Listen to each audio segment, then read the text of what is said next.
January 30th, 1989, Brandon Victor Swanson was born in Marshall, Minnesota.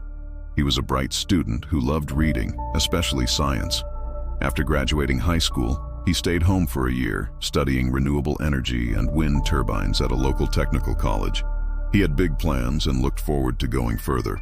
On May 13, 2008, he celebrated the end of his certificate program with friends, hopeful about the future.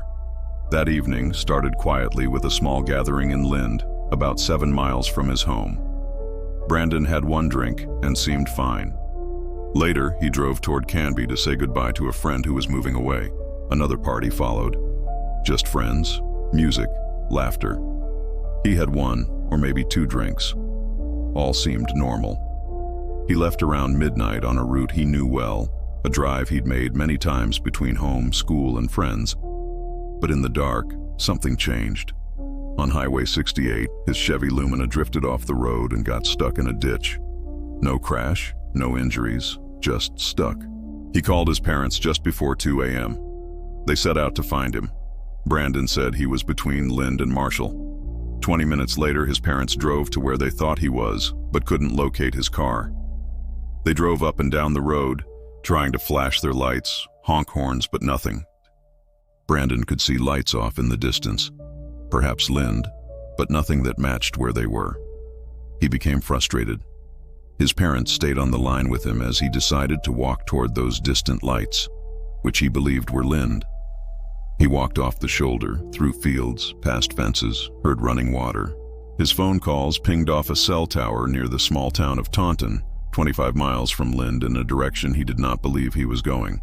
At around 2:30 a.m., he suddenly said, "Oh shit," then silence. The phone disconnected. His parents called back straight to voicemail. They and friends searched the roads, the fields, the riverbanks. Search and rescue dogs followed his scent from the car, across an old farm to the Yellow Medicine River. There, the trail stopped. By morning, Brandon was officially missing.